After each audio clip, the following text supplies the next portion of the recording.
it was going to work straight away. Look after us, Kirsty. Yeah, please. Yeah, exactly. Yeah. It's like I'm imagining like the Lost Boys and Wendy. Yeah. Like you need to whip us into shape.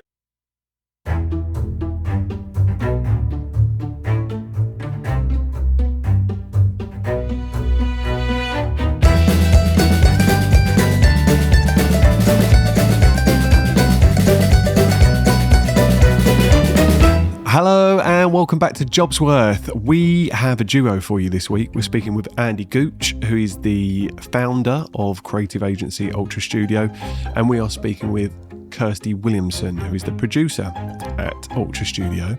I think it's fair to say Andy, from a young age, had a pretty clear idea of what he wanted to be when he grew up.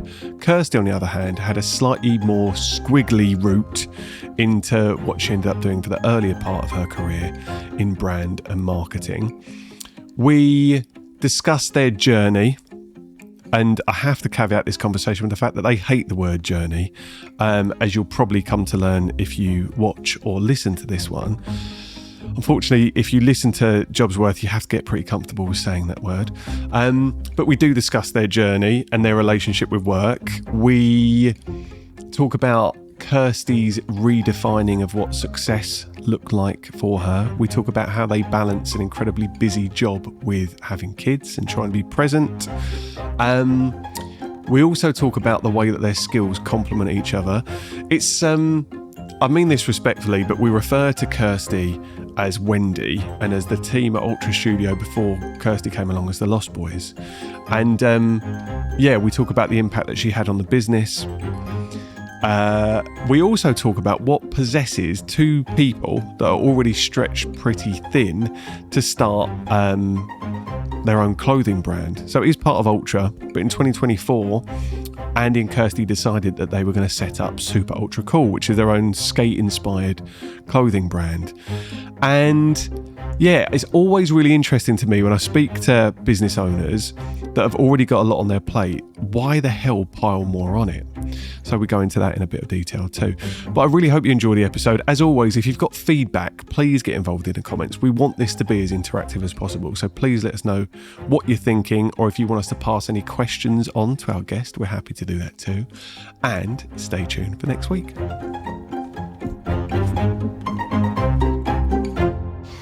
Guys, first off, thank you so much for having us into your studio. So we have taken over, I think it's fair to say, and we are sat, off camera or not, I don't know exactly what's framed up, but we are sat with a fair amount of lighting, wires, desks pushed to the side and bits and pieces, but thank you for accommodating us. So we are going to start the podcast with the opening tradition, which is our opening question. And Kirsty, I'm looking at you to start by asking this one. So when you were younger, what did you want to be when you grew up? I still do, would love to be a wildlife photographer. Okay.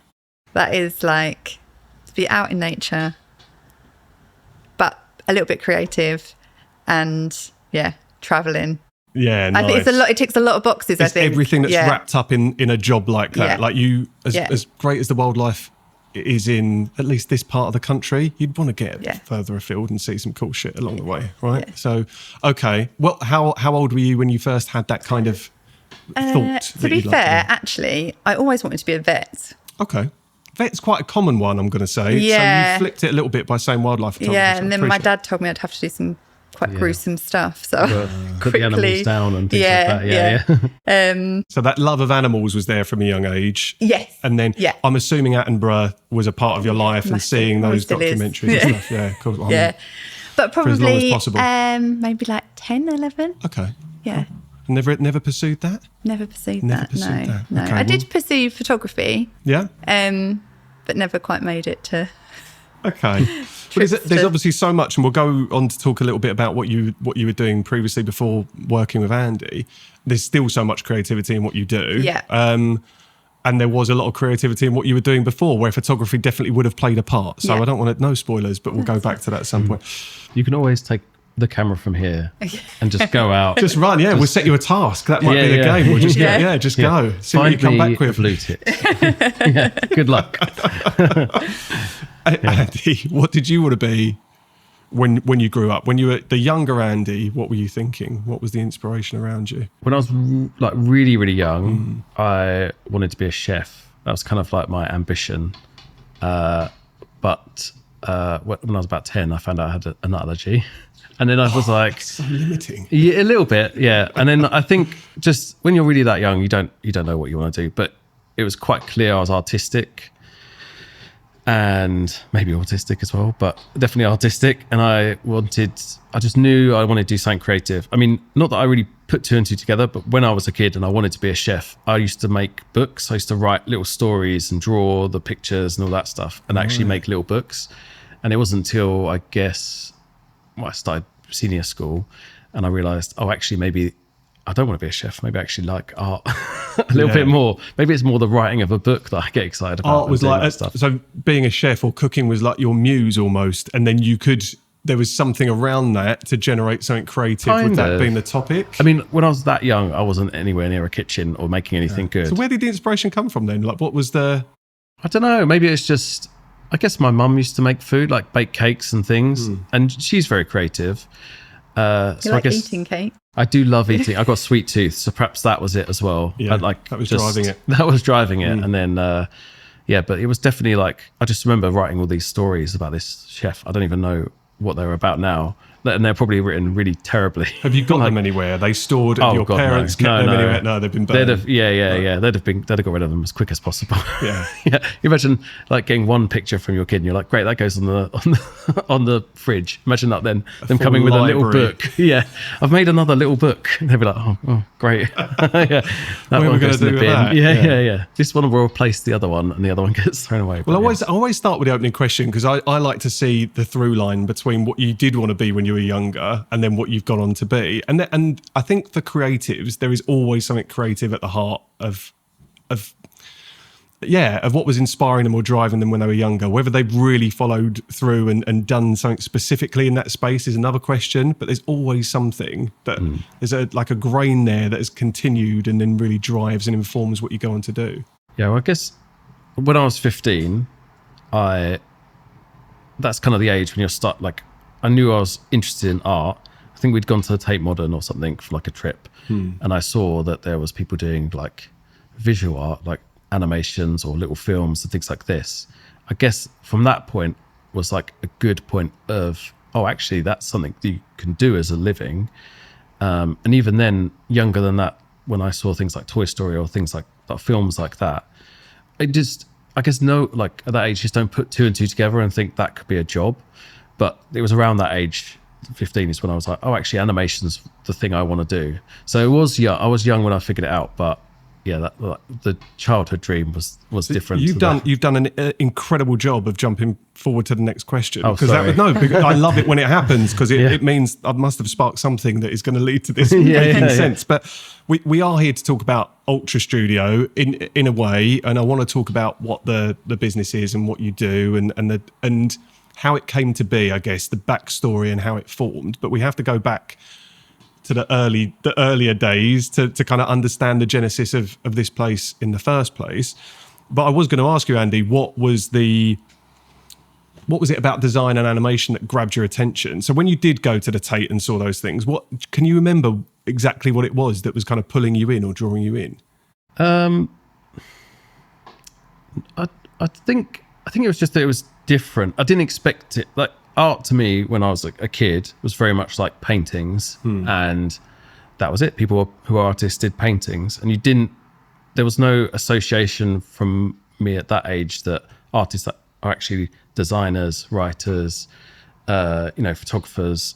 There's a whole big gamut of it, and so it wasn't until I guess that at that age it finally clicked that that is considered art. That's something that's cool. I also see now that the films and the TV shows and all the stuff I used to watch, actually all of that has an element of art to it as well. And there's an element of a career there and there's something I can do and something I enjoyed. And then I guess off the back of that, I then wanted to make my own little animations. I mean, I did some really rudimentary like stop motion stuff. I'm talking like GCSE age as like part of that like GCSE kind of process, I guess. when I went for like careers advice, like I don't know if you had this, Kirsty, like back in the day, it was like you sat down at a computer and you typed in, like you searched for the careers you could do. And I remember like being there, being like animator, and it just had nothing. And then I was like, oh no, Computer says no, right? exactly, yeah. And I'd speak to like the careers advisor, and she'd be like, I just don't know what to suggest. And I was like, okay. That's really the inspiration I need exactly. right now. Just a shrug of the shoulders. Yeah. No, They're like, go nowhere. Yeah. Considered architect? I was like, yeah, maybe. Did you have people around you at the time that were telling you should pursue this? Not the careers advisor, clearly, but did you have family? Did you have people that were recognizing you had a talent, or was this just an innate drive in you? Yeah, this kind of thing. So I guess there was my parents, in particular, my parents are divorced, but my mum and my stepdad in particular, and my stepdad was a graphic designer. So Right. when he came into my life, that also was kind of a good indication of, like, he did graphic design for news. He didn't do animated Right. graphic design, but he did like what you'd see in a newspaper, like those graphs that explain stuff, or like a map that shows Infographics and Yeah, stuff, that right? kind of I guess stuff. you call them now. yeah, exactly. So that was quite like a good inspiration, like knowing that he'd done that, and he, like, from a young age, I was able to. He gave me software so I could use Illustrator and all this stuff and Photoshop, all the things that you wouldn't do to your college. I was doing when I was at school. Right. So I was really fortunate in that, and also I guess my mum was very supportive. She was happy for me to do whatever I wanted. She didn't care. She kind of said, like, you'll work it out, like, just pursue these things, see what you enjoy, and then you'll find a job in that, you know. That's like, that's a really lovely kind of. It can be a blessing and a curse, I found. Yeah, Definitely yeah. with my own upbringing and the way my mum used to motivate me, which was, I've talked about this on the podcast before, but it was basically, you can be anything that you ever want to be. Yeah. And she still believes, I've told this so many times, but that I could be an astronaut. Yeah. If I said that I wanted to be an astronaut, she would support me 100%. But to have that kind of safety net, as your parents aren't putting pressure on you to go and earn money. Yeah. Like, go and get a job in a bank, go and get a job at a shop, just go and earn money and come back. It's kind of in a way, it's a privileged position. It's just a nice safety net to have that kind of feeling of support. yes. That you can go off and do that and find something that you actually enjoy. Yeah, I think there still was the pressure to get a job, Yeah, but in of as course, much yeah. as, like, go get something, like, I mean, my mum found me my first job in a fish and chip shop, which was not nice, I have to say, but she was like, Was it yeah, local? It was. I lived in Rayleigh. Yeah, we lived in. It was Oldham's, which now is. I grew up. Have we had this discussion? I grew up in Rayleigh as well. No. So yeah, so I was like Rayleigh born and bred, and then I got out. Oh yeah, It's yeah. literally 3 miles down the road, but I got out. But same. Oldham's was Yeah, every yeah. Friday, Saturday, just terrorising the high street. Yeah. That's So you probably served John. possibly. And mates that worked in there as well, just giving, Yeah. I've got to ask you, and I don't want to jump on too far ahead with your story, Andy, but at what point did you realise that university was a thing that you did you think you had to do it? Did you think that you wanted to do it? Was it a kind of means to an end? Was it going to get you where you needed to go? So at college, I was encouraged a lot to go off to university. In fact, my tutor at college, he was like, if you're going to go to university, I think you should go to this one. It's really got a was good name for itself. Ravensbourne, right? Ravensbourne, Okay. yeah. Yeah. It's got a really good name for itself. So he kind of pushed us in that direction. Both me and my friend, he's called, can I shout out his name? He's Sam Harvey. He's a great graphic designer as well. He and I both arrogantly, perhaps at the time, thought, do we really need to spend all that money and do that? So we emailed like loads and loads of companies and like sent our work and things like this. In a weird way, like it was a good experience from that. But even one of those companies was Pixar, for example. Wow. And we got a response, and they just said to us, like, uni's a good time for you to develop. Try your stuff out, have those years to experiment and get a bit more of a grasp on what you're doing. They were like, you're still so young. They're like, you could come in and work for us, but you're going to start at the bottom, and it's might as well come in like after a few years of experimenting rather than coming straight in. Let's just take a moment though. Yeah. Pixar came back to you being proactively reaching out to them and actually gave you careers advice. Yeah. Well, That's a huge. Yeah, isn't that huge? That's That really feels huge. huge. I mean, to it was me. nice. They probably probably another runner in the company just was like, Either way, you don't Was need Leave your me alone. you don't need to know question, that. can I have a job, or was it should I go to university? it was should I go to university and is it, or should we, what path should we take? Going back to the original question, which is around, did you know that university was, like, when did you realise university was on the cards for you, and was it important to do? If you've got Pixar,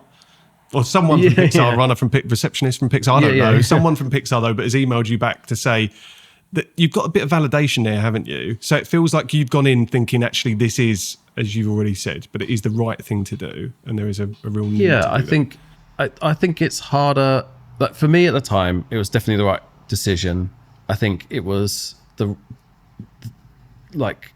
it made a lot of sense, and I knew it was going to be good for me. I mean, I very much wanted to move out of home and like have a bit of independence. I think that, I mean, I'm the eldest of four, and they were all much younger, and so like it was nice to actually kind of move out and be with people, say, my own age, and have that independence. So I think all of those things, all those factors helped massively in making that decision. I guess what I'm trying to do for anyone listening to this is really thinking about if they wanted to go down a similar path to you. Yeah.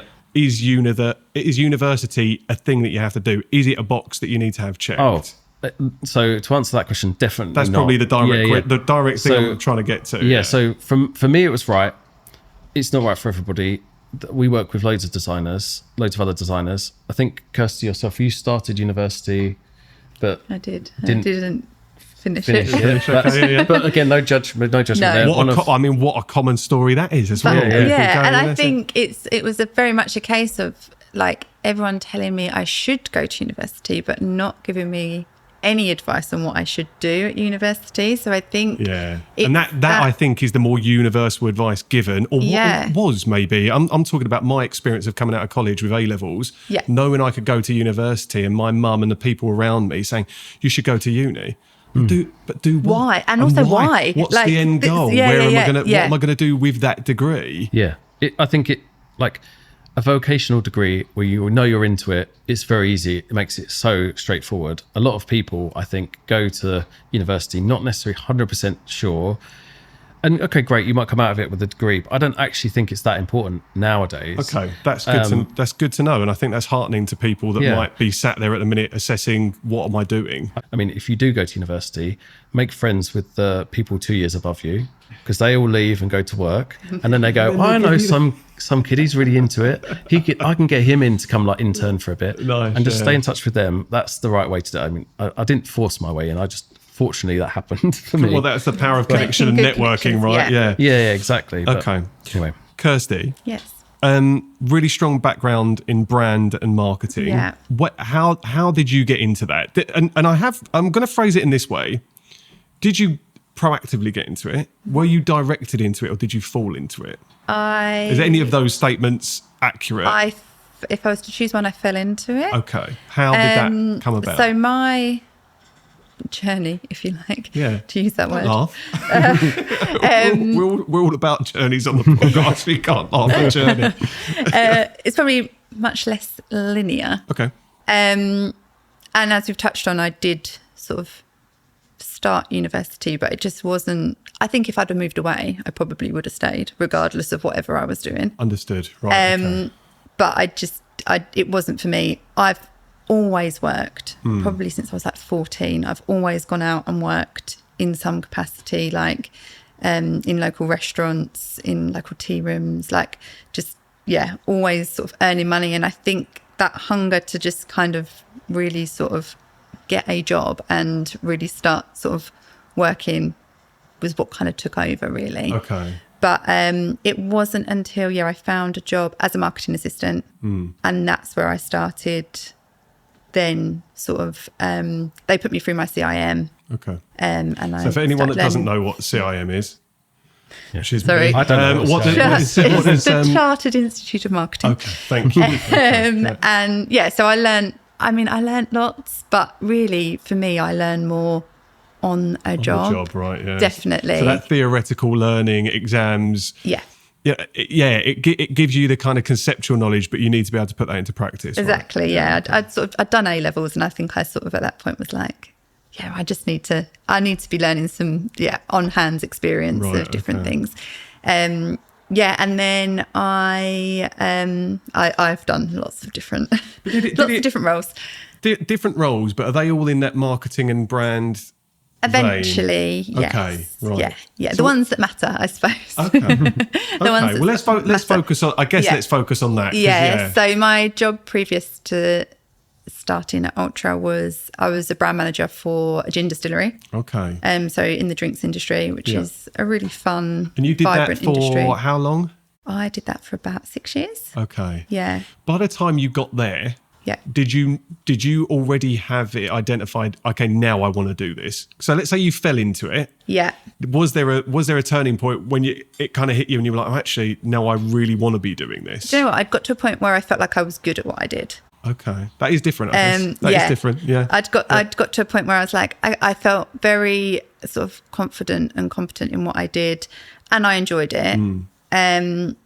Yeah, I really enjoyed it, and I really enjoy what I do now. Okay. And it sort of, my career sort of took a bit of a right turn, I guess, in terms of then coming here as producer. But I knew I wanted to sort of explore.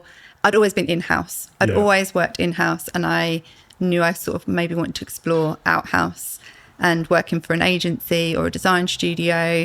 Where had that come from being on the other side of the fence in-house and seeing how the other consultancies and agencies were working? I got to work with some really good design studios, from like doing all the packaging with the gin brand. So I got to work with some really cool people, really cool photographers, like all the people that I would sort of manage internally and getting the external partners in. I was like, okay, maybe I want to explore, And there's a lot of on the other variety, side. right? There's variety. And I think that is so important when you're trying to get purpose or meaning out of your job and engagement. Yeah. Again, like there's so many people that are happy working in industry, but again, I work for myself, number one, so that gives you a lot of variety. But I just have a weird and wonderful array of clients that I work with. So you're never just stuck with one stakeholder or the same stakeholders all the time. And that's exactly it. I think for me, I'm quite a sociable person, and I love sort of client interaction and working with people. And so again, I knew sort of branching off in this direction would allow me to mix with lots of different people. Okay. Very good at that as well, by the way. Thanks. That is so. Thank you. That is No, really you lovely. You are much better than I. I'm really bad at You're not. remembering people's names, especially. But Kirsty always, she knows. But that's great because the skill set complements each other, Yeah. right? Like again, you are very creative, Kirsty. But maybe I'll ask a question now. Day to day, how is it more the kind of driving force behind what you're doing rather than always getting to put your creativity into action? Because you're clearly a creative person, but it's more about making sure the ship is running as it's supposed to run. Yeah, I get a lot of satisfaction from that. You can tell. Yeah. I like it when a project has come to fruition and we're like, I like to see everything done. Yeah, Signed off. in an order, and I enjoy the organisational side of things. And implementing processes. Cool. And That's nice. Someone has to. I know. Yeah. I'm not that person. I really enjoy just seeing something through from start to finish. I think that for me gives me really good satisfaction. But then it being in a creative environment is that added bonus for me, definitely. Nice. Okay. Right. So Andy graduated from Ravensbourne in 2009.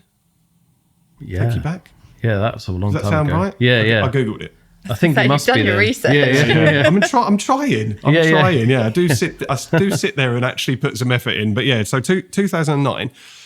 What was your approach to finding work when you came out of university? Because at that time, I guess, okay, now you've got your degree. Shit, I need to start making some money. So what's your approach when you come out? Well, so when you finish a design degree, well, first of all, just to kind of put it in context. Yeah. The financial crash was 2008. So jobs were scarce for a lot of people. And it was just about the time things started to pick up. So it was probably, for a lot of people, a bad time to graduate. However, when you finish like a design degree, you do a final show anyway, where you kind of show off your best work, and a lot of like industry professionals are invited, and you just kind of have to be a smooth talker, really. Networking again, isn't it? A lot of it is networking. Exactly, yeah. I was fortunate that I already had a few people I already knew, because I'd met them when I interned at various places.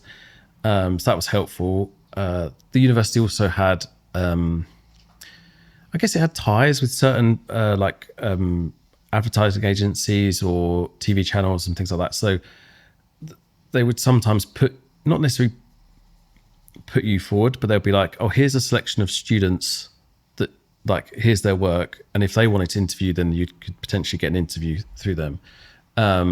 So after the graduation process and all of that,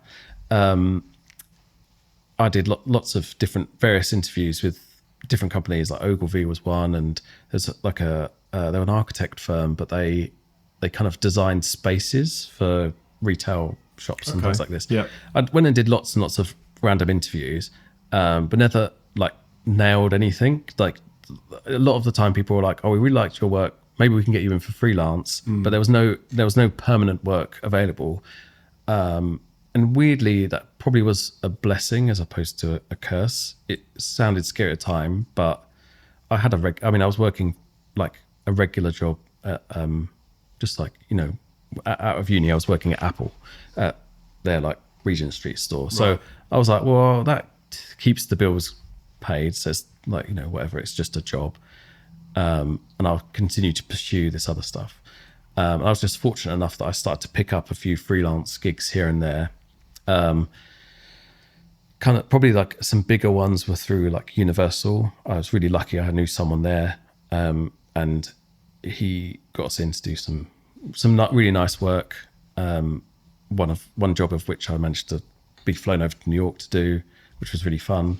I have to jump in because you talk about you use the word luck a lot. And you talk about in like you're floating and bumping into these opportunities without, I don't think, giving yourself, this is quite a jump to say, is without necessarily giving yourself the pat on the back, which is there has to be a reason for all this happening. Yeah. So it feels like you've been very lucky and you've made the contacts, but there's something in you that is allowing you to get those chances. I think sometimes it's just right place, right time. Sometimes. And I think also there is an element of, I think my wife would call it arrogance. I would call it blagging, where I never would maybe shy away too much from.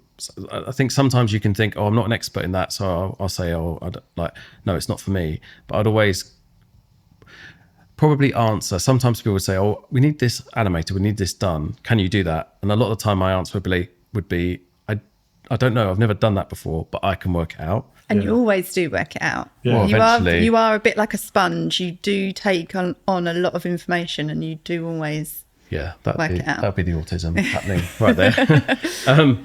But it is just a case of I just would like that challenge, I guess, of trying to figure out how to do it.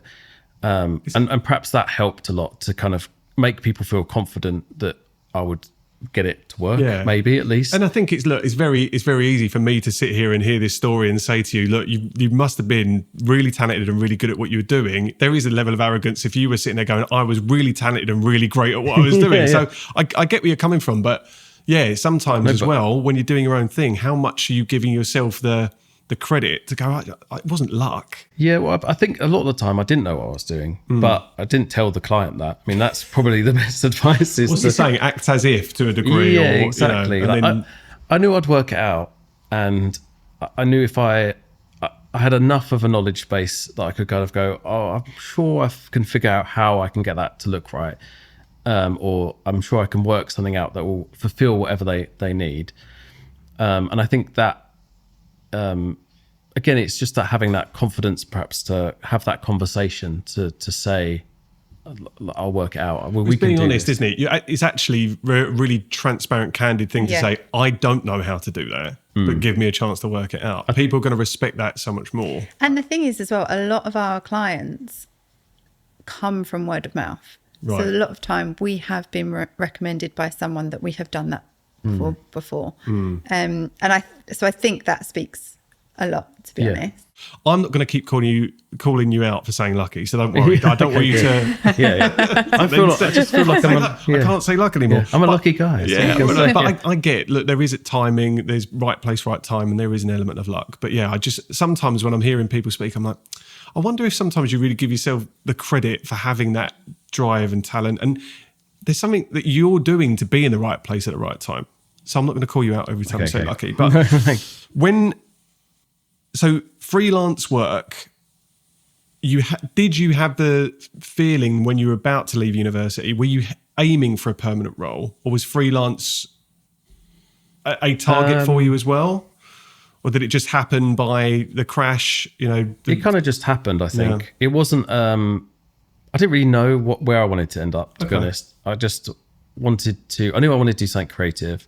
I knew I'd worked for these various other design studios, and I was like, well, I can always ask them, and I can go back to people I know and just see what comes of it. Yeah. And I think it just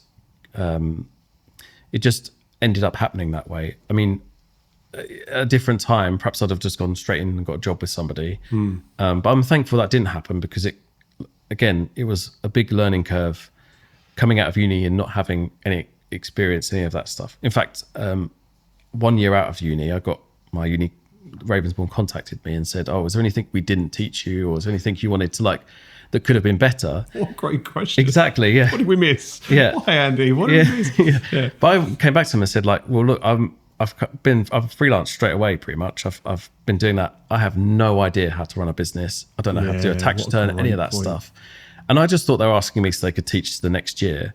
And they were like, right, we're running a course teaching business skills to our second year, or they were now the third year students. So I knew them all because they were the year below me. And they were like, do you want to come back for this couple of weeks? And I went and did this thing with all my old classmates for just a week or two.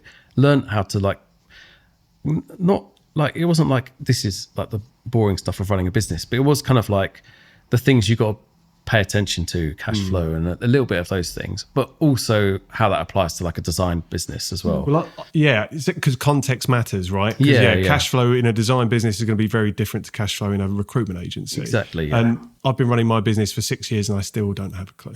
Yeah. And there are definitely times where I'm like, how have I bumbled my way through 6 years of running a business? And no one taught me that at school. No one.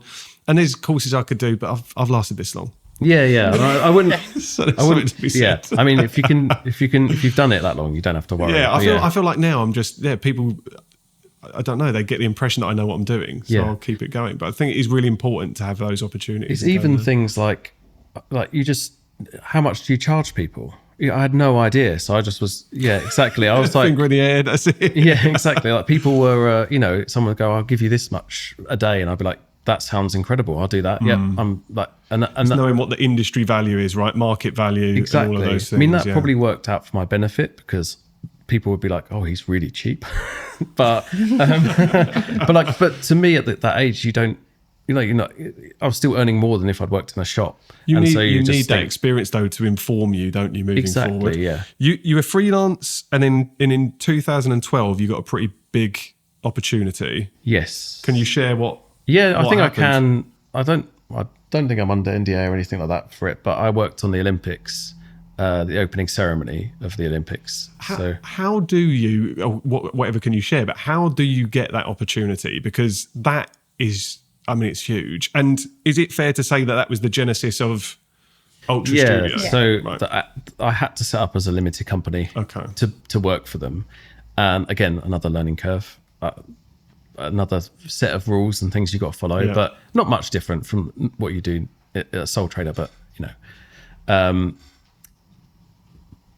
I think it was just word of mouth. I think someone I'd worked with before had recommended me, to somebody else, and actually, oh no, I couldn't tell exactly who it was, but it was just other people recommending me. Yeah.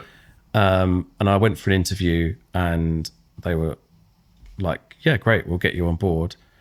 So I was just fortunate, really, and it was really good experience for me because it was just me and two other guys on the opening ceremony, and between the three of us over, I don't know, it was like 6 months. It was a massive, long project, which I had to go into London every day for, but whatever, it's fine. That was back at a time when that's what you did, right? Yeah, it's I think I was on the pre-COVID verge world. of like not having to do that, and then I got this big job. And I was like, oh, all right, I'll take a step back, going. But yeah, it was good. But yeah, I was just lucky again to get the opportunity, and doing the work itself was similar to everything else we've done. I mean, it sounds like, oh, it's going to be much bigger, but it's just animating stuff. I mean, some of the stuff lasted like 20 minutes because it was like, or had to be like long loops so they were like very slow. A lot of it was quite different, especially because if you've got something moving across the stadium, if it's moving too quick, it's scary. Yeah. so it did, like, a lot of it felt very slow, like in movement. But then when you saw it in the stadium, you're like, oh, actually, it does have some pace to it. But even then, like, it was good to work with a team, and I learned a lot from how they managed that, because I was part of a small team for the opening, but then there was another team for the closing ceremony. There was another team for the Paralympics opening, another team for the Paralympics closing ceremony, and I think a whole nother team that did like graphics for and animations for all the other stuff, like all the signage and all that kind of stuff. So it was quite a learning experience, and I got a lot of advice from a lot of maybe more experienced designers who'd been doing it a lot longer than I had. So it was a valuable learning curve, which was good. But yeah. So it's from necessity that you set up the limited company. Yeah. So after the Olympics then, and it's not to devalue that experience, because I could ask you a ton more questions about that whole thing and what you learnt during that time. Yeah. and I will just make the point, it sounds like probably at that point you did have to go, yeah, I don't necessarily know everything you're asking me to do, but I can work it out. Was that one of those moments? Was there elements of that? That was pretty much in your wheelhouse. No, yeah. It was a project that had such a long time to make it, and what we were making, it wasn't necessarily overly complicated. It just had to work and it had to fit in, and there was a lot of like technical stuff to it. A lot of that was the learning curve, more how to technically make this thing, because it's a cylinder that's like this that has to seamlessly match up one end, and but generally the animation side of it wasn't like I was doing anything groundbreaking. Okay. It was all let's say standard motion graphics. But I'm sure you then went on and still do to this day to go on to take on work that you are like, okay, yeah, no, we can work it out. So I mean, pushing that kind of comfort zone. Exactly, yeah. I mean, there would be things you had to learn or figure out, but it was mainly like figuring out how does that work on a stadium? Okay. Like when you see that from this perspective, I'm sat here and I see it over there. Can I read it? Does it make sense? Am I getting the right information from what I'm seeing? That kind of stuff, as opposed to it being like, I've got to make some really complicated physics animation or something like that. It wasn't anything like that. It was more, how do I make it look right? Yeah, it's the front end. It's the user experience. Yeah, exactly. It's I get that. It's a similar story for a lot of people that had to set up a limited company because they were a contractor, or they picked up contract work, and that was the means to start something else. A lot of my clients that have gone on to build big tech consultancies started off as independent contractors with a limited company, and then started to think, I don't necessarily think other people. I don't necessarily think it like changed anything. When that project ended, I kind of still went on and freelanced and did the same things as before. You weren't then thinking, now I'm going to grow a business? Not immediately. Right, okay. No, I mean, I think it was a case of, really the ambition at that point was like, how can I convince my customers that I can do this job from my own space with my own equipment and do it just as successfully? That was the immediate thing of following that project. And then once I started to do that and I could establish my own base a bit more, and I've convinced those clients that was a good way of working, then it was a case of like, right, who do I partner with? Can we start, maybe it should be more than me that does the work. And so that it wasn't an immediate thing. It did take time before getting to that. It kind of grows organically as well, right? So you find a way of working. And I think everyone that sets up a company wants to, well, I know I did when I first set up. I just wanted to set up a business that was just me and stretch myself as far as I humanly could before I had to go, now I can't do it. So that's organic growth, right? Yeah. It's not setting out to try and win work for an army of invisible employees that you then go and hire. It's making something fit for you, and then when it gets to breaking point, ideally slightly before that, you then start to outsource, or you find different people in your network and exactly. And build something from there. From a creative perspective, I think the ultimate dream is having a space that's your own, where you can just experiment, do your own stuff, and also have client work that you do at the same time, and have that freedom. Is definitely a big pull. And I guess the other motivating factor from my side is not having a massive commute. I did hate the commute. I struggled with that a lot. Mainly when it went wrong. If it was fine, it was fine. Yeah. But I think nothing much worse when it comes to your working day than your commute going balls up. Yeah, exactly. And I always find it like in the creative industry, you're expected to work late a lot of the time. There's an expectation, especially if you're a junior, that you're going to stay behind and finish what you've done or whatever else. And I always really found it hard that like lots of my friends or my colleagues at the time would stay late and they'd be home in 20 minutes and I'd stay late and I still wouldn't be home for an hour and a half. And you'd get home at like midnight and be like, got to get up really early to get back in, and you know, I mean, I guess it's my own fault. I could have just lived in London, but I didn't want to do that. I wanted to be by the sea, but that experience shapes and informs what you then go on to want to do next, right? Exactly. So you then learn, similar to working in a fish and chip shop. Don't want to do that. So how do I build something where I don't necessarily have to commute into London 5 days a week? I think subconsciously you're like, you're not thinking 10 years ahead, but subconsciously you are. And I think sometimes, especially on those commutes, I'd be thinking, in 10 years, do I still want to be here? I think I wouldn't have that direct thought, but it would kind of somehow swim around in there. And you'd be like, how do I get out of doing that? Or how can I not be? That's the thing about commutes though, right? It just gives you too much time to think. Yeah. And that's probably where a load of people mentally hand in their notice on the way in and they're like, I do not want to be doing this anymore. So I get that. Kirsty, as Andy's setting up Ultra, you're a product manager in around 2012? Probably, yes. I looked at your LinkedIn profile. I was going to say, you know way more than I do about me. Because again, you mentioned ahead of recording on the form that we asked guests to fill out that your definition of success, that's something that's changed, but it used to be kind of climbing that career ladder. Yeah. So if you can take yourself back to 2012, which is, let's be honest, it's a while ago now.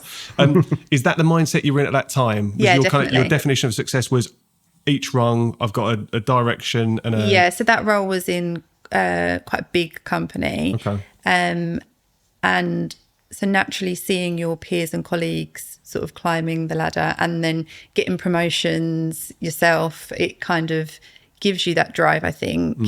And so that's definitely, it was probably at that point that I was like, okay, my next role or the next company that I work for, it needs to be a step up, and it was constantly sort of working on that career and that progression. It's very much in that mindset of, okay, what's next? It needs to be bigger, whether that's money, whether that's title, where am I in the org structure, all of those things. Where was that pressure coming from? I think you probably alluded to it. You've seen other people doing it around you. So is it peer pressure? Is it pressure from your own drive? I think it's probably my own drive, to be honest. I don't think it was necessarily peer pressure that probably helped, but I think it's probably my own pressure, definitely, to just keep moving as well. And that was what, could you put your finger on what was driving you to kind of change jobs? Because you were there, you moved on to the next one. So there was a couple of roles before you joined Ultra in 2018. Yeah. What was the reason you were stepping from one job? You're not a job hopper, by the way. But what was the reason? But you have worked for a couple of companies in that time. So was it always that kind of? I think it was once I got comfortable in what I was doing, it was then finding something that I was interested in. Right. And had a bit more of a passion about. Yeah, and Okay. alcohol was that. Yeah, there you go. I was like, no, that statement makes sense Yeah. because of the brand that you used to Yeah. you went on to work with. Yeah. Didn't just Okay. become a trunk. Yeah, right, this is getting really interesting. No, but I think a lot of people feel that pressure, and we'll go on to discuss how your definition of success changes too. But yeah, I think so many people feel like I need to keep progressing. Usually it's money is like one of the main Yeah, barometers. I definitely, need yeah. a bigger base salary. I need bigger benefits. I might Yeah. need health insurance. I might need a company car, whatever that is. And you get caught up in those trappings. You also mentioned that you used the amount of hours that you were working as kind of a bit of a badge of honor, or again, a measure of that success. Oh, absolutely. Yeah. So you were really in the thick of it around that time, Yeah. feeling like what's next. Yeah. Yeah. Yeah. So why Andy? So the business now, so we've let's fast forward. To date, the business in whatever guise, the limited company, but the Ultra Studio has been running for 13 years. Quick maths? Yeah, ish. I mean, yeah. 2012-ish, or 2011? Yeah. The name did change, but like it's the same company. For 13 years. Yeah, that's yeah. that's what we'll go with. You joined in 2018. Yeah, So yeah. why? What was it about what Andy was doing that brought you So into the business? the fact that it was so local was a real big, like it was Thank you for being really honest about it. exactly what I was looking for. Okay. And it was literally just around the corner. I think it was about 25 meters walk Yeah, or something. it It's was insane. It was so close to, so it was in our old studio at the time. Okay, so And where was that? Just down the road in near the Sarah Moore pub. Okay, if you know. got you. Yeah. So that was like a real draw. And then I went in and had a chat, and it was just the fact that it was a small studio and that I felt like I could really make an impact. Yeah. I get what you mean. I think you want your contribution to be valued. And in Exactly. larger organizations, that doesn't always happen. You Yeah. can be working your ass off, but in a bigger business, it's like a drop in the ocean. Yeah. Yeah? Exactly. And I'm always quite passionate about what I do. Okay. And I think sometimes when you don't feel like you're getting that back, then it does start to take its toll. Can only go for so long without that being reciprocated in some way or it being acknowledged Yes. before you go, why am I plowing my time and energy into this? Yeah. I think I hope I did at the time make it clear that like you're already at the top of the rung. Yeah. there is no way up. Like, I Yeah. did kind of be like, As try- in like, you're talking about progression. Yeah, like, yeah. where do you go from here? Yeah. You're here. Yeah, here, yeah, yeah. yeah. I was And I like, think for yeah. me at that point, I'd already consciously made the decision that I needed to make a shift on what that success meant to me. I was going to ask where in the chronology, where in Yeah. the timeline did that definition start to change? And it had just happened before? It had you started happened to sort before that. Okay. And I think that was really beneficial for me when I was then looking for my next role. Like I'd already made that conscious decision. It was just taking a lot on my mental health, like social aspects, like commuting every day and stuff. Like I just had already sort of decided that I needed to make that shift. Was it a gradual build-up of all those things? Or can you remember, when I say the term breaking point, I guess a junction is a better way to Yeah. describe it. Was there a junction where you thought something needs to give here, something needs to change? Yeah, there was. I won't go into Don't need to share. details. Yeah, But that absolutely was. Yeah, okay. Because sometimes it's a gradual thing that then can turn into that moment. Yeah. Sometimes it's just a general feeling of, oh my God, it's changing, and then things change because of that. And But I it think can I be- probably at the time needed that thing to happen. It wasn't anything drastic, but I needed that thing to happen for me to make that jump, Yeah. if that makes sense. Because I think otherwise I'd have always fallen into the safety net of, if I carry on doing this, I'm going to get more money, and I'm going to get that promotion. when that and I'm gonna- behaviour or when that way of working is rewarded with the next rung on the ladder, that's what you're always trained to do, isn't Yeah. it? You kind of brainwash yourself into thinking it's okay as long as I keep stepping up. Absolutely. But where does that end? End. Like, when do you complete that? Yeah. And the answer is you probably never will. Exactly. So yeah, I think that's a nice thing. for so many guests that we have, there is a real junction that happens. And however tough that moment is or period is in your life, it usually leads to you reevaluating what's important and what you do want to be doing. So it all happens for a reason. I can't believe I've just said that, but sometimes it does, right? And things do they don't always work out how you think they're going to work out, but Okay. I think as well, from our perspective, when you did come in for that interview, it was very clear immediately you were the right person. Oh, good. So Thanks. because you just came up, like, we really wanted someone that would communicate well, be the right person to speak to those people, look after us as well, because we were bad at just organising ourselves. And you immediately gave off that impression, so we could tell it was going to work straight away. Look after us, guys. Yeah, please. Yeah, exactly. Yeah, we don't have a mum anymore. Help us. We need a new mum. Yeah. It's like, I'm imagining like the Lost Boys and Wendy. Like, you need to whip us into shape.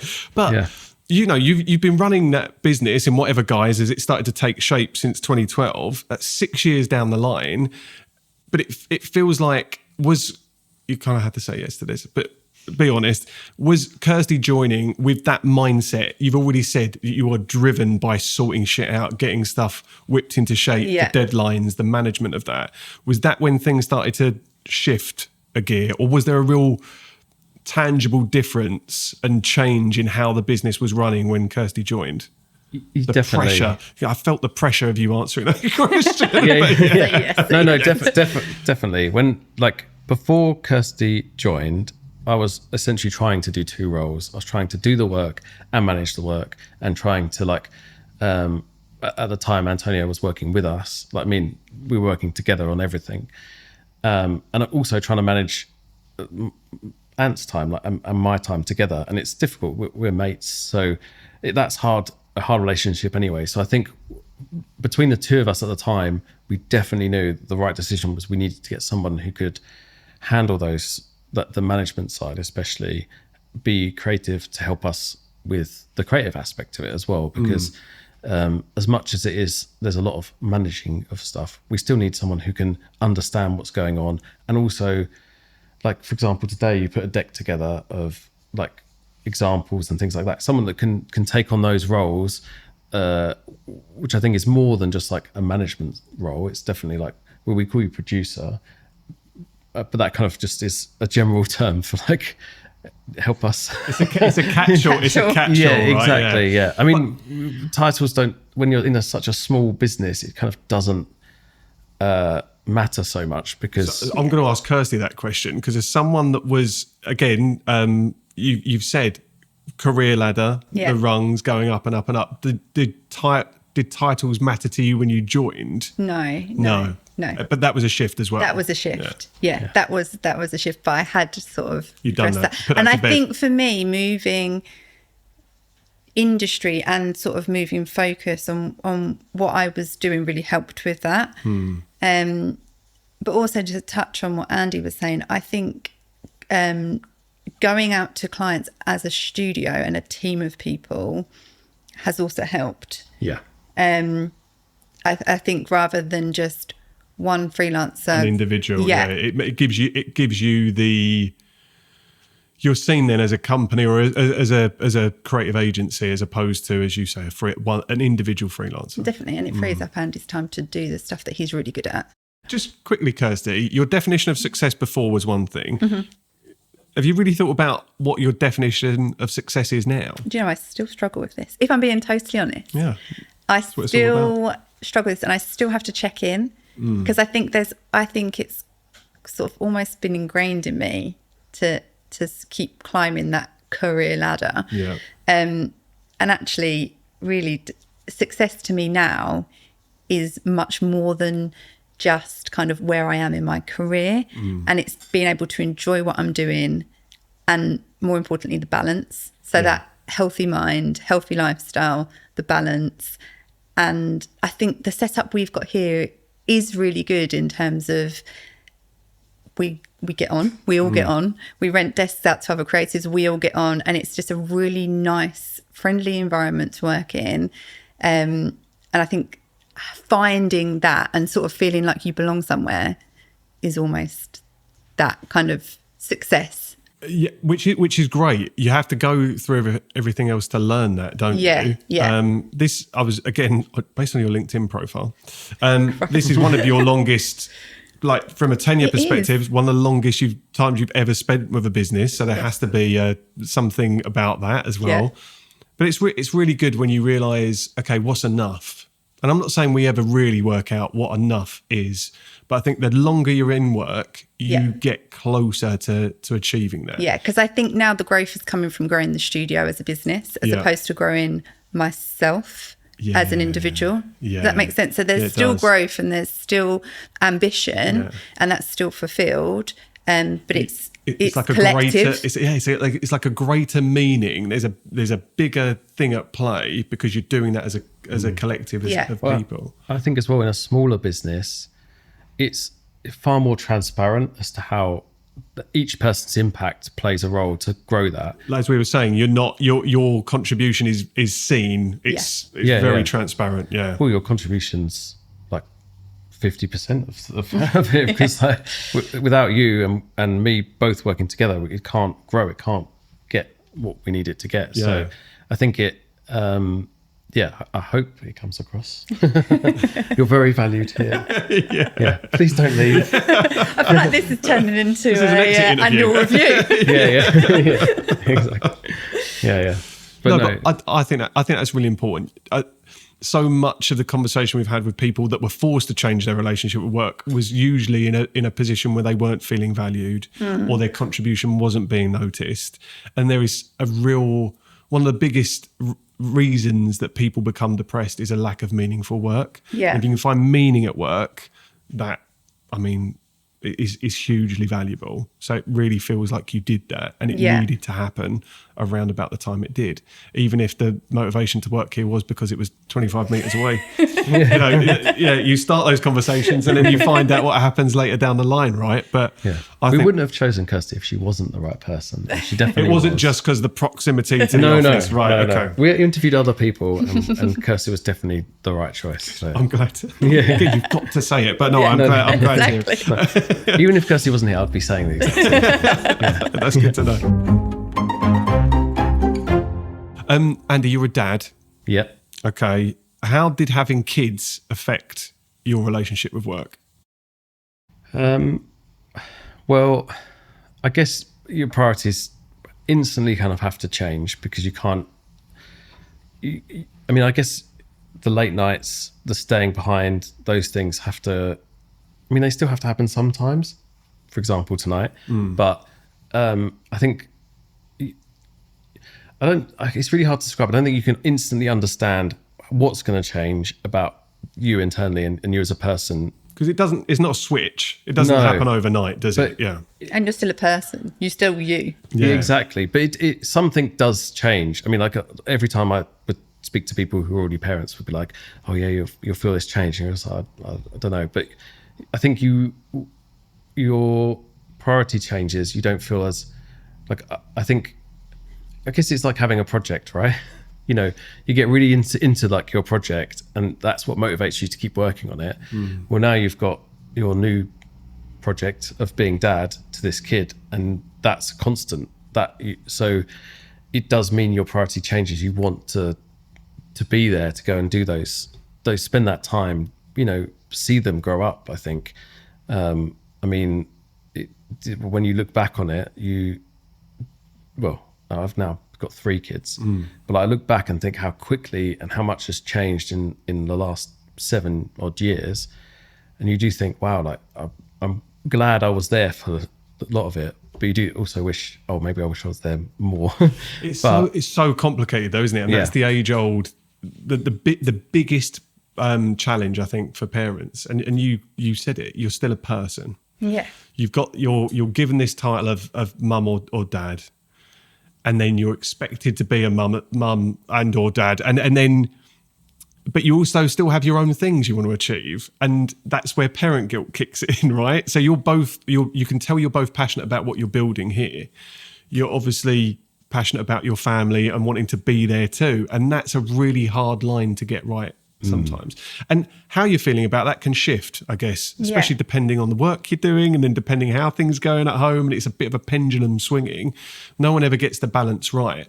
But things, and it is a balance. I think that's a key word. It's is striving for balance. Yeah, it is. Yeah. Sometimes as well, from like a career perspective, you'll look at it and be like, oh, my business needs me right now. I need to fix that. And your kids, you think, oh, they're fine. They're doing their own thing. And it's not until like something dramatic might happen with them that you think, oh no, now my focus should shift back. Yeah, exactly. But I think it is hard. I mean, there was advice from another designer. He did like a talk at this festival we went to, and he was saying how he essentially compartmentalizes his day. So he's very strict about particular hours where he's like, that is family time. And I think that was good advice at the time, because it does, like for me, I know I can always work late when they're not going to be up all night. Fingers crossed they're not going to be up all night. So I can always work later if I need to. Like the time when they need me is that time, and I can make sure I'm there for it. And I think that is what I've tried to do, at least for the last 7 odd years, is that. That is an intention is really good. And it's great if you've got the discipline to do that. You're also in a client-led industry with timelines and deliverables and people in your business wanting things of you. And I guess you have to be super disciplined to block that out when it's happening, right? Yeah. I mean, I think we're fortunate enough in that if someone gets something a few hours later, it's not life-threatening, you know? So, well, some people act like it is, but it definitely isn't. Sort yourselves out. Yeah, exactly. Yeah. They're like, I need it now. And you're like, well, do you? In 2 hours, you're going to need it now in 2 hours anyway. So, so I think that is helpful.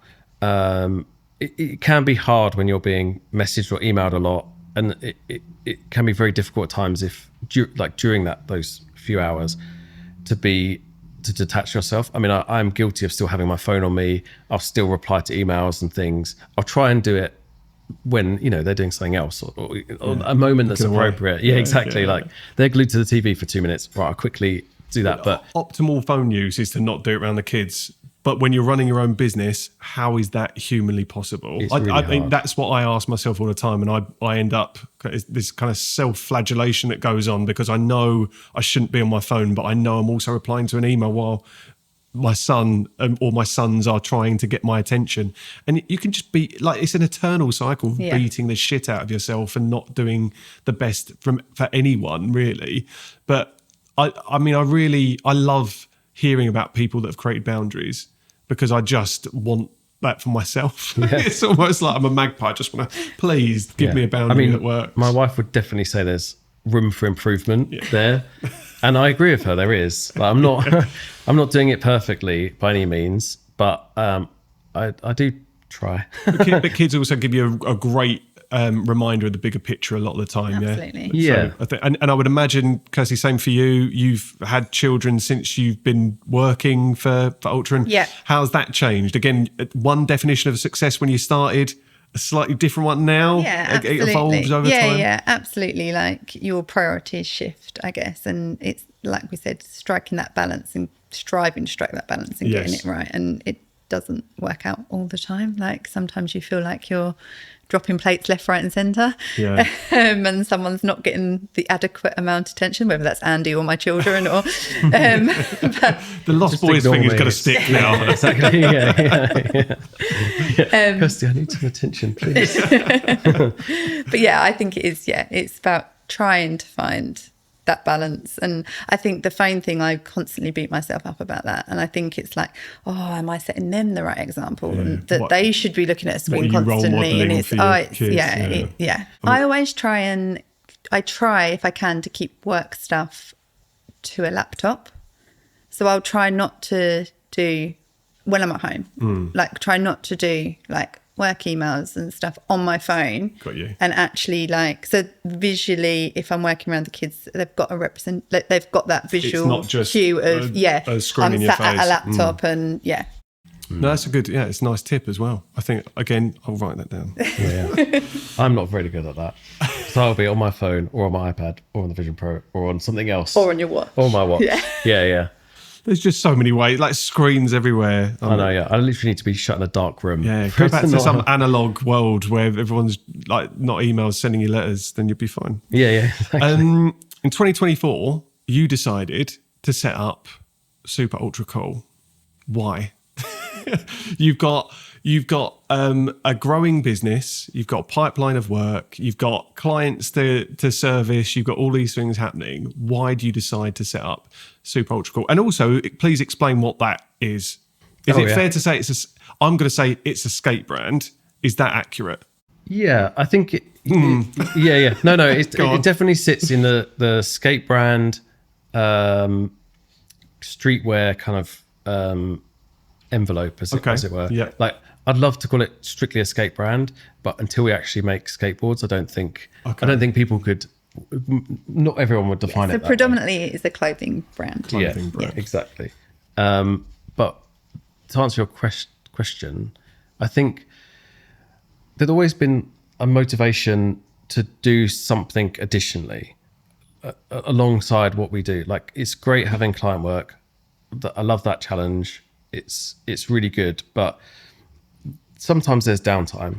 I mean, at the moment there's not so much, but certainly there has been in the past areas where we might get a few weeks, and you'll try, like, a lot of the time we'd do another little animation, or we might do something for another client just to show them, we've had an idea or something like that. Or like learn something new. Yeah, exactly. Yeah, like learn some new software or whatever it is.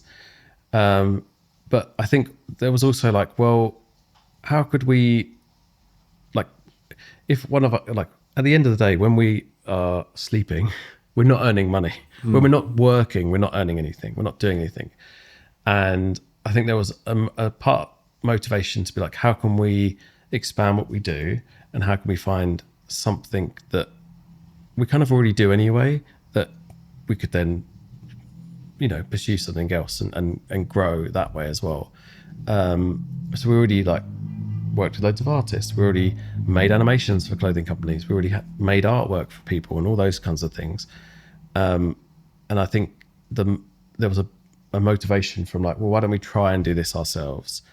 And I guess deep down, I'd probably been toying with the idea probably since I was a teenager, because even when I was a teenager, I'd be making up random brands, or I'd draw random logos, or those kinds of things added up. And I think it got to a point where we were kind of in a position of, right, the business is doing well, maybe we could start trying to do that. Let's see how that looks.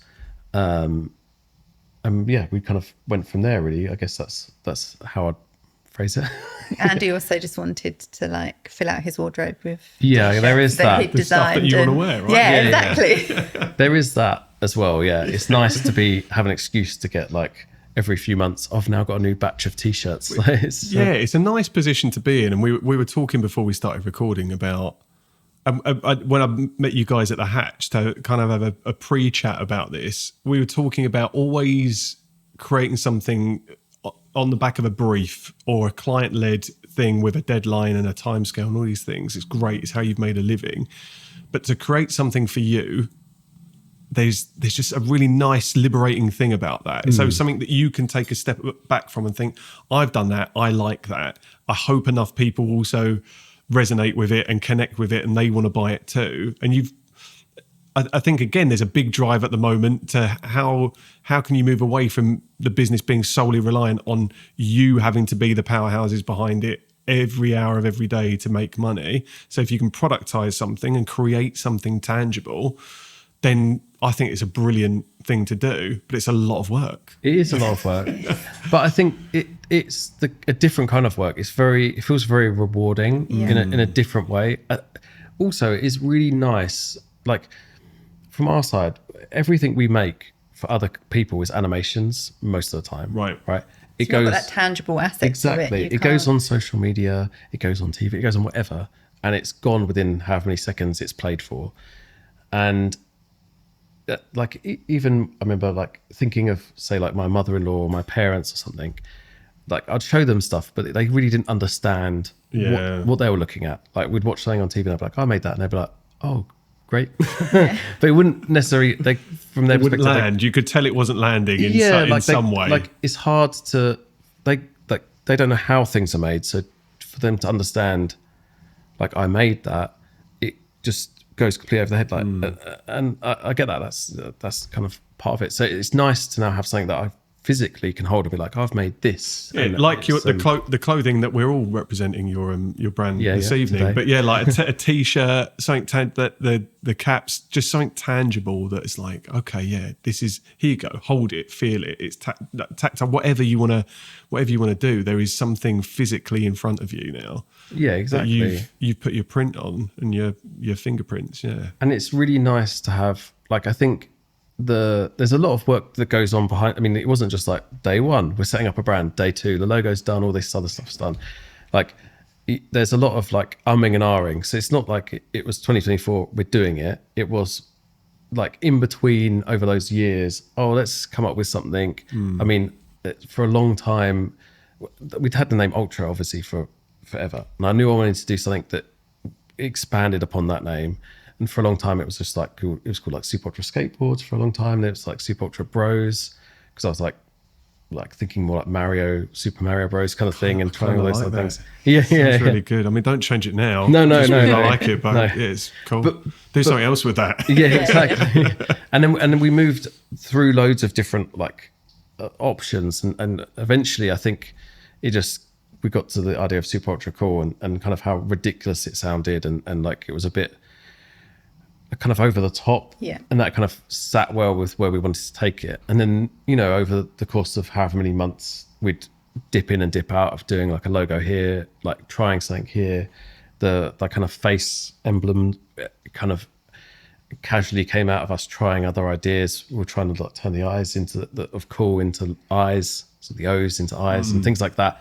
So it was like a lot of playing around and like kind of coming up with stuff until we finally got to something we felt could be an established, like actually work as a brand. Well, it's right. So again, my experience of you guys started by seeing your brand in a shop and then seeing it on people walking down the street before I even had met you. And I've just this past weekend seen you selling your stuff at Lee Regatta, where we had a conversation and you just said, yeah, the demand for that has been incredible. Oh, it was overwhelming. It was really nice. How amazing is that you have gone through whatever process it is to create something, and now, let's call it a year later, you are selling it. You've got racks of your brand that you've built and you're selling that. And I think that's just, again, should be, without being patronizing, you should be incredibly proud of having done that. Well, I think it's great. Yeah. I mean, it is like a dream come true, I guess. That it's just nice to, like, I think some people are like, oh, is it awkward when you see people wearing like your clothes walking down the street? And I'm like, oh no, I absolutely love it. I get such a buzz out of seeing, like, it's the same kind of buzz you'd get from when you saw your work on TV. But now everyone else can appreciate exactly. it. Yeah, exactly. Like, and I did walk down the street the other day, and this guy was like, "Oh, I've got the same hat as that guy," and I was like, "Oh." I didn't want to be like, yeah, exactly, yeah. You've got that hat because it's my hat. Yeah. It's my hat. I made it. No, but I was like, it's just nice to see that like and it's just nice to get that feedback directly from people. I don't know. It's much more rewarding. It's a really good point. Where do the wins come from? Where do the daily wins come from? And it's something I have a lot in my business. Like I make money from placing people in jobs. For the most part, I make people that have already got a fair amount of money more money by placing them in those jobs. You get to a point where, especially having built your business, you know you're sustainable. You've got a client base and all of these things. So where do the wins start coming from beyond, oh, I'm surviving, this is great, and now I'm kind of established? But the wins that were once wins then start to lose some of that shine. So you need something else, and that's how you evolve as a business. And that's where this has come from, which I think is great. And it's something that I speak to a lot of business owners about. They're always thinking, what else can I do? Like me and Tom have this conversation all the time. Like, we should be happy with what we've got, and we want to do more. How do you add more shit onto your plate? Yeah, I think that's just good. That's like, everyone should feel like, what else can I bring? There are pros and cons to that, and I think it's just important to say out loud. I sometimes see this drive that I have in me as a really positive thing, and it's intrinsically who I am, and intrinsically who A lot of people are. Yeah. And a lot of people that we meet through the podcast that have been driven to go out and do something on their own. But the downside of it is that you never really switch off, and that your brain is never like, what is enough? Don't define it, because it will change in 2 weeks' time. And there are so many pros and cons to that. And I look at some people that have just, in my head, I look at them and think, you've worked it out. Like, you're all right. You're happy enough doing what you do. And in some ways, I would love to be able to switch that on. Yet there is this driver that forces you to want to go that little step further. And it doesn't mean working all the hours in the sun. It's just always your brain is like, You're constantly thinking. It doesn't have to be money. I'm not saying you want to do it to make the money, but there's a drive in you that's like, what can I add to this? The money is just nice because you think it's a byproduct, yeah, right? Exactly. Yeah. I mean, I think we said we'll do the t-shirt brand. Like when we first started it, we were like, we're going to, give it a good year, a good go at it. And if we're selling nothing, if it's a terrible mistake, you just go, okay, big mistake, won't do that again. Yeah. But the fact is, I feel like it's gone well so far, and things have picked up, and it's starting to sustain itself. So then it's like, great, we can do more, we can collaborate more, we can. It's organic growth again, isn't it? Right? Yeah, exactly. And you're not forcing it. Yeah, but if you never tried it, I think you'd always regret that. I think you would. I would. And yeah. Kirsty would, and I would, but not everyone does. This is it. Yeah. I think, I think it is just important to not everyone doesn't need to push themselves, but if there is something that's like niggling at you, you don't have to do anything big. You don't have to be like, oh, I'm going to make 1 million t-shirts, and just start small, chipping away and see how that grows, and see what your feedback is. See if you can find your niche, the thing that works, that makes you different from other people. It's nice to be able to just do something that you enjoy. Yeah. This is what the podcast is. Yeah. Like we are doing it because it's nice to create something and put it out into the world sometimes. And if you're lucky enough to be able to do that and fund that, then brilliant. It's a privileged position to be in, and sometimes that's all you need, is just the joy of creating something. Yeah. Thank you so much, guys. I really appreciate it. And I feel like we've covered a lot over the course of that conversation.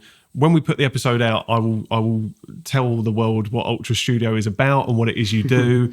But I think there's so much that people can learn from both of your journeys into what you're doing now, and cherry pick little parts of it, and hopefully be inspired to change their relationship with work. Because that's what the podcast is all about. That's what we want listeners to be tuning in and thinking, how do we get off the fence?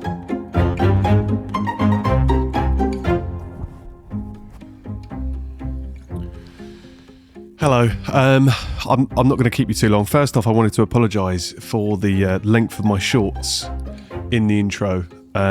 This isn't an OnlyFans account, and I apologise. Who would pay to see these pasty things? But anyway, I digress. If you haven't yet rated and reviewed the podcast, wherever you're listening to this, and you're obviously seeing my legs, then please do that. It takes 15 seconds. And if you are watching on YouTube and seeing these bright white tree trunks, then maybe you want to subscribe. Again, it's not an OnlyFans. You don't have to pay to see this, and it might put you off. But if you could subscribe, that would be amazing. And me, producer Tom, and the entire team, there's only Rob, in addition to that, would be super grateful. Anyway, it's a rambly one. I'll let you get back to the episode. Cheers. Do you want to play a game?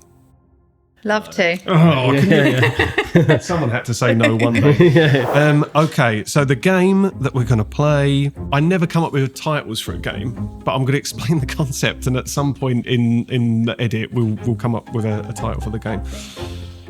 Prior to this, if I can explain the game, prior to starting this, I got in touch with each of you today and asked you a few questions. So each of you had 5 questions each. This is basically a game to check and test how well you know each other. I knew this was going to be like Mr. and Mrs. Kind of like Mr. and Mrs. Yeah. So we've played Mr. and Without Mrs. the marriage part. Without the marriage part. We've played Mr. and Mrs. previously. It's a slight. I intended to make it different. So I really hope I've done that. Yeah. So, I'm going to ask you each a question. So we'll alternate through. I'm going to ask you first, Kirsty, a question about Andy. Okay. You need to give me the answer. Most of these are multiple choice, and see if it aligns with Andy's answer. So am I answering what I think he answered? Yes. Okay. Yes, and this is then going to test and assess you how think well I should have answered. what you actually think Andy's answered. Right, we're ready to play. Yeah, yeah. Let's go. Alternate Yeah, time. Okay. Kirsty, what's Andy more likely to forget in a rush? Laptop charger or lunch? It's got to be quick. Don't think it through. Lunch? It was lunch. Yeah. You're correct. And we're going to stick a lovely... Yeah. Andy, what's more likely to be found on Kirsty's desk? Perfectly organised to-do list or snacks? The to-do list. Correct. Are you not a snacker? Do you not have snacks in your No, desk? I'm Not not a a healthy snacker. lifestyle. Okay. Well, we're trying. Okay. Yeah. More a likely new thing. you would have bits you were going to take home for dinner. Yeah, I than a do snack. that. I do Yeah, do like that, your yeah. shop or The whatever shopping you've done. list, Okay. yeah. Yeah. All right, we're back to Kirsty. About Andy. If you had to design an animation starring a household object, which would Andy pick? A kettle, a sofa, or a Lego brick? A Lego brick? Is correct. Bajwing. Is that Yeah, right? bajwing, that's it. okay, Yeah. Nice. I tried. Okay, which would stress Kirsty out more? A client who sends 10 emails an hour or a freelancer who shows up late to a shoot? I think the client. Yeah, it's completely right. This Yeah, is yeah. going well. You do know each Going other well. very And for well. some reason, I'm feeling like I need to tick. Tick. Yeah. It's like I'm enjoying the tick. literally marking homework. Okay, we're back to Kirsty. Which snack fuels Andy best during a long project? Crisps, biscuits, or Haribo? Haribo? It is Haribo. Oh my god. Tick. Yeah. Right, bajwing. Sorry. Okay. What's Kirsty's favourite treat after wrapping up a project? Wine, takeaway, or Netflix binge? Oh, Got stumped. I do feel a bit stumped. I feel is all three combined an option? No.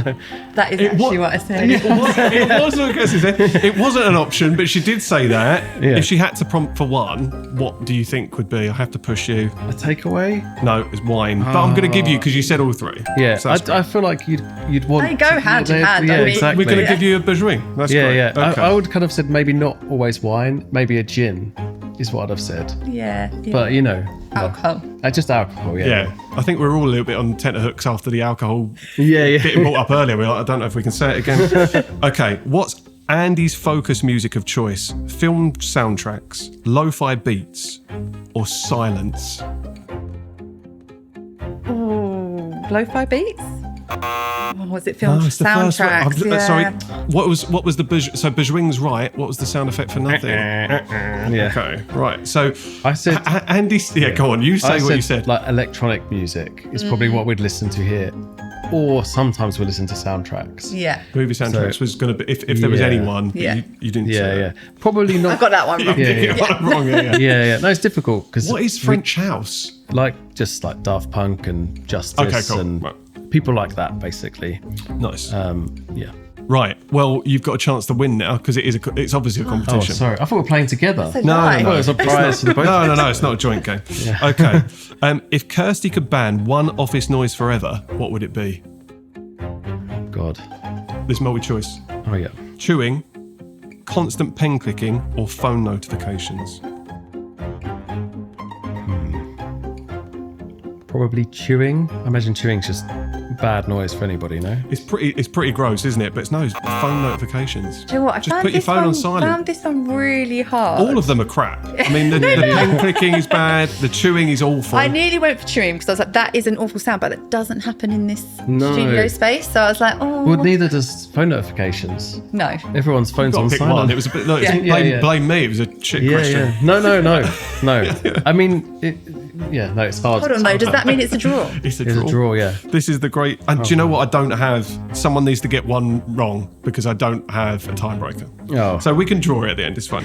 Right. Okay. If Ultra made a mascot, what would Andy nominate? Now, there's no multiple choice for this. Oh. Yeah, it's what? real. It's really broad, so you can get as close as possible. It's really pie in the sky, isn't it? You can just randomly pick say anything. something. What would you nominate as a mascot? Yeah. So your answer to this kind of inferred that there was already a mascot. Is that not? Is it kind of been discussed? Not really. Okay, no. So this is really hard. We never really thought of anything as a mascot. No, I mean the face, Yeah, that's what I said. That's yeah. Cheesy grin, right? Yeah. That's what he Yeah. said. Okay. Yeah. Wow. Yeah. Tip I was like, it for wasn't ring. really like a. Yeah, I was like, kind of like not really a mascot, but that like we put that on all communications. Everything is part of the logo. Nice. Most people don't see it that way, but it is. The U is a big cheesy grin with a big long nose in front of it. Okay. And smiley eyes. Brilliant. Well, that you knew. Yeah, okay. Last one. There's a lot to play for. There's nothing to play for. You don't win. Does Kirsty get the takeaway, the wine, and the Netflix Yeah. binge? We'll sort you out. We'll treat you for that. Right. If Kirsty wasn't working for Ultra, what would she be doing? Oh God. This is no multiple choice. I think Kirsty. I know one of your dreams would be to have like a small holding, like a little. You're better. You know me better than I know myself. Oh yeah, that's what I'd have said. On a little farm, looking after animals.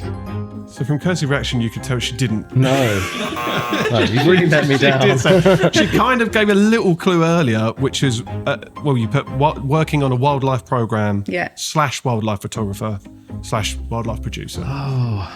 Yeah, well, animals. Yeah. But that does mean it's a draw, which again, no, everyone wins and no one wins. Yeah. So well done. Thank you for indulging me in the game. I really appreciate it. It's Fun. Yeah. We've got a closing tradition, last bit to do. And the closing tradition is my mum sends in a question. So we've started off we started this off, and we can't really put it down now because mum will be completely offended if there's a week where I go, don't worry about If it's it. anything like any of my mum or mother-in-law's questions, it's going to be a computer related. How do I fix this? I need to do this on my phone. Is it that? Let's see. Okay, I like this one. Right. Hi Andy and Kirsty. When you have challenges crop up in the business, how do you manage to deal with those while still maintaining a good personal relationship? Thank you. Do you mean the challenges between both of us, or in terms of? Yeah, I think so. Mum, I mean, I'm guessing this because I didn't talk to my mum after she'd sent this message, but I'm guessing from mum's perspective, if a challenge comes up that means you guys may have a difference of opinion, it may be that you're at odds over a decision, how do you ensure that you keep the relationship that you've got, but still do what's in the best of the business, even maybe if that means you're disagreeing? My answer would be alcohol again. Hey, look, yes, it can. I'm only joking. I think we're both very good at communicating and being very open. We have worked together for a pretty long time now. Well. We're very honest with each other. Yeah. And I think sometimes you'll come to me concerned about something. Usually it comes down to how we're going to pay for these t-shirts. Yeah, a lot of the time. To which my answer is, we'll find it somewhere. Work itself out. Yeah, it'll happen. Yeah, credit cards, I don't know. I think we're just quite honest about it with each other, and I think that helps a lot. And I'll be really frank and honest with Kirsty. You know, if something's like a concern within the business, I don't know, finances, or I don't know, when we've had staff or things like that, I think just being honest is the way. And open. Like, I think you're very good at keeping me in the loop with like everything, and it's like it's nice to be involved. Then I feel like I can be open about everything, and I think we don't really have that many challenges. Like, the business obviously has challenges, but we do kind of. Yeah, I think you're a good problem solver as well, and so I think if there is that challenge, we tend to work together. Yeah. We'll help each other out. I think it is nice to have each other's backs, and to be honest, I don't want to like hide anything from Kirsty in terms of like if I thought something was going terribly wrong, or I was like, or the money was running out or something like that, we'd be honest about it with each other. And I think some people in business, they try and play everything, keep everything, cards close to their chest. They don't want to expose, oh, I'm going through this challenge, or, you know, this has happened at home or whatever. But I think it's good to kind of essentially be supportive as well, and you know, help each other out. You know, if like recently, I hope you don't mind me sharing this, Kirsty, but I don't know what you're going to say. Not about the alcohol. No. Yeah. Kirsty's got no. But your son has just started school. Yeah. And it's been quite a challenge, I think, from your side, because you feel like you've been out of the loop quite a lot. Just It's because the slowest transition period. I'm well aware of it. Yeah. But like, I've been trying to keep Kirsty in the loop as much as possible, and like, also we're having those conversations, so I don't feel like if there's anything seriously wrong, or like I felt like, oh, I needed your help, I'd bring that up with you, and I think we can both be quite honest about that with each other. Yeah. I think that's what helps a lot.